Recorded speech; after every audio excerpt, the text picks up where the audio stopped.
This will be a miniature guide on the word had.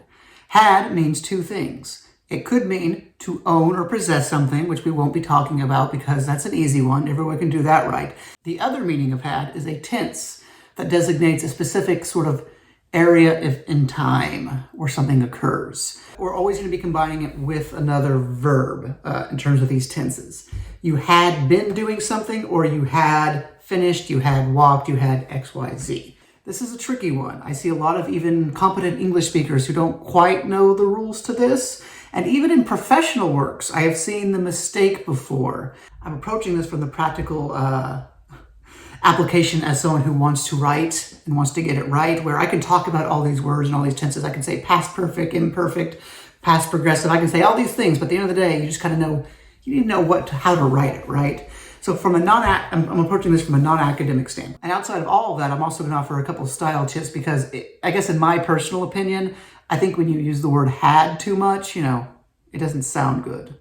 So I'm going to provide you the two rules when you should use had in terms of the tense and just talk about that a little bit. Let's go. Rule number 1 is when you're writing in the preterite tense, the past tense, and you want to establish an even further back tense, then you can use had. Had can be used to show a break in time. For example, I went to wash the dishes, but I realized I had already done that. So in the past, I went to wash the dishes, but then I realized I had already done that. It's even further back than the time period that we're talking about. So this is specifically if you're writing in the past tense. This is a lot of fictional works, and this specifically is going to be used to show something that happened before the past tense. I looked up from my telephone call and realized the person I was talking to had been in the room the entire time. Preterite tense, they had been in the room the entire time before the preterite tense started. Or it's to talk about something that was happening and then to interrupt that with the current tense, with the preterite tense. I had been jogging outside when I stopped for ice cream. An action, a continuous action that is interrupted, preterite tense. I had been doing pull-ups when I fell. Because you can also use this with the present tense. And the great example I use when talking about the present tense is the word drank, because had, one of those sort of English weird ones, is sometimes when you have had and you're changing tenses, it gets changed, right? So if I drank something in the past, I drank it. But if I used had, I had drunk, which sounds weird, it's right. And it's a different video listing out all the exceptions. So, for example, if I was drinking last night and I had a beer, I drank a beer. But if someone's asking me, hey, Stephen, why were you so drunk last night? I could say, well, I had drunk a lot. Drank, preterite. It's a single moment in time. You're saying this thing happened. Had, you throw that in there, and you're talking about a way large area.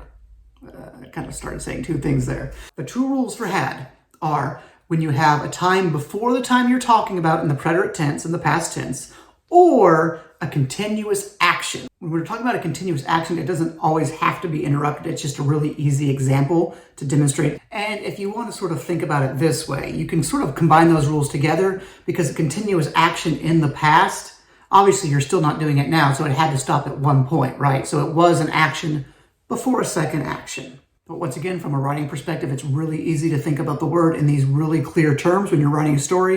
If you have something that gets interrupted, or if you're writing in the past tense and something happens before your story is taking place, or if you have a continuous action in the past that's still not happening nowadays. All right, on to the style points, because not only is this misused sometimes, but I think it's overused because it reads weird. You don't want to overuse the word had, especially as a tense modifier, because it gets a little tricky there. So my one trick here, this is not a grammar rule, this is a Stephen rule or a Stephen tip just for writing, where once you establish in a paragraph, the entire paragraph is going to be in this past perfect tense. Once you establish that tense by saying had, you really don't need to continue using it in terms of a flow perspective or a readership perspective. Once you use the word had at the start, I understand that this is happening before the story is happening, and it all sort of flows from that. You don't have to keep saying had. This sort of, once again, this is not technically right. Or at least, I should say, if you do it the other way, it's technically sound. There are professional books that I've read where like you'll have a paragraph with 8 sentences and each one of those start with had, because technically, yes. But if you remove that, if you simplify it, it sounds better, the audience is going to understand it, and this is just a pet peeve. But, just make sure you're using it right, because I have seen it done wrong. And it is interesting and like a little difficult to use, I think, even for like native English speakers, because there's like a level of interpretation as well. When you say had, you're saying this action continued. So combined with certain actions or certain context, it's unclear what the writer is communicating. And that's the real issue with my particular rule, because sometimes you'll say, oh, this thing had happened. You're like, it kept happening? Is that what you're trying to say? And I don't.